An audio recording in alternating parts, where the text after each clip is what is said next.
Hey, my name is Alex, and this is where I talk about my entrepreneurship journey and things I'm learning along the way.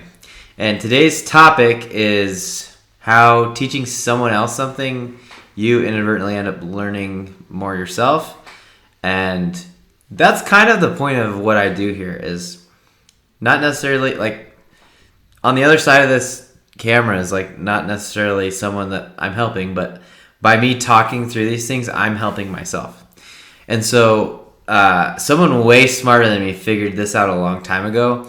And that's why programs like Alcoholics Anonymous have integrated these things. So like the 12 step of Alcoholics Anonymous, after you've successfully rehabilitated yourself, is to turn around and actually help someone else. And that does a number of things. First of all, it makes you accountable now to that person, because you have to face them and basically practice what you preach. But also, in helping that other person, you're taking yourself out of the equation. You're seeing what their life, which is a mirror of your own in some ways, in a different perspective. And so in helping them solve their problems, you end up solving your own. And so Simon Sinek has this really cool story about it, which was he had this friend, which her life was just in shambles, like on the verge of divorce, on the verge of losing her job, had no friends, and like it was, when it rains it pours. It just was awful. And so he thought that, okay, let me help her. Let's set up these regular meetings so I can kind of talk you through these things and coach you through this. And what would happen is, day of the meeting, everything feels great. She feels great for about 2 days. She feels great. And then life goes back to normal. Everything sucks. It's awful until Wednesday again. And rinse and repeat. She did that like again and again until he realized, okay, I need to get her to help someone else. And so he actually flipped the script and said, well, I'm having problems of my own. Actually, can I take half of the time that we normally spend talking about you, and can we talk about my problems? And what ended up happening is they would just talk about him for 90 minutes every single time. But after doing that for 3 or 4 times, her life, instead of this high for 2 days and then crashing, began flourishing, like in totality, 7 days a week until the next Wednesday, and it rinse and repeat. And that's because through the lens of helping him, she was able to solve her own problems. And I fully, inherently believe we all know what the next action we need to take to get to whatever level is.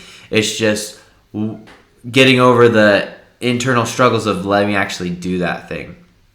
And so that kind of moves on to the next topic, which is like winners focus on the action and losers focus on winners. And what I mean by this is that we take Michael Jordan and Kobe Bryant as like these really, really famous basketball players, like amazing, one-of-a-kind, top-tier league players. And the difference is that Kobe, he used to wake up at 4 in the morning and practice for 2 hours before practice started at 6 in the morning, and the rest of his team, and he would practice again for 2 more hours. And so every morning he got twice as much practice as anyone else. And he focused on the action. He wasn't worried about what anyone else was doing. He was just focusing on what is the thing that I inherently know I need to do better to get to that next step. If you're focusing on everyone else who's outpacing you, you inadvertently start slowing down, and you feel bad, and like you create more struggles for yourself. As opposed to if you just focus on what like your next step, it's not that hard. And you can take some really big goals and really big ideas and bring them back to reality for like, I want to run a marathon in 6 months. Okay, so what do I need to do? Like, what is the person the day before the marathon doing? Oh, okay, like the week before, they're putting in at least 100 miles a week. Okay, what did they do before that to get up to 100 miles a week? Okay, they probably, were running like 30 miles a week. Okay, what do they do before that? And they walk it all the way back until it comes to the person who's out of shape that like can't run at all, which is, oh, I should probably get outside the house and like run 1 mile. And eventually in 6 months, as long as I focus on the actions, I will get there. And you can actually steal someone else's playbook, and this is kind of a tricky gray area because success leaves clues. And so you can look at the person that's just ahead of you and say, okay, what actions are they taking? Okay, I'm not focusing on their success and comparing it to mine. I'm focusing on what actions is that person taking that is giving them that success. And then you walk it back to where you are today. So, this person has a $100 million revenue business. Okay, what did they do? What did they do when they were at 80 million? What did they do at 50 million? What did they do at 30 million? What did they do at 10 million? What did they do at 1 million? Till you walk it all the way back to where you were, and then you just focus on those actions, those specific actions that you probably already inherently know you need to do. Top performers generally work out every day. That the biggest social media accounts post regularly every day. They do research before they make the video. They write a script. They know what it's going to look like. And so now just take those actions. Just get out of your own head and be action focused. And the cool thing is when you're taking those actions, again, you end up learning and you can tweak what you're doing so that it actually suits you, because everyone's different. Even though the actions that it takes to get from one spot to another might not be different, the road to get to the store is a little bit different for everyone because it's based on where you live. But I guarantee you probably all end up on the same highway, going to the same thing, and end up pulling in the same parking lot.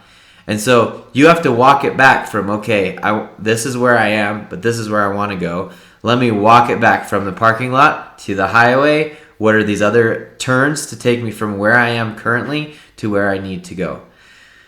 And that's the big thing, being action-centric and focusing on the very next action you need to take. And being hyper-focused about it, because it's really, really easy to, if your life is in complete shambles, like you aren't making any money, you don't work out, like you're eating awful food, your health is in shambles, your house is a mess. You would ideally, the winner who's 6 months ahead of you has a clean house, works out every day, has an awesome job, eating perfect. But you just need to take one specific action. So step 1, make your bed, clean your room. Once you get that down, then you can move to the next action. And eventually, you start tying up all these loose ends and you turn into that person that you eventually wanted to be. And that's all I got for today. I know it's not 10 minutes. I'm trying to make this more organic. So if you made it this far, I don't think anyone does make it this far, but I love you if you do. That's all I got for today. Thanks.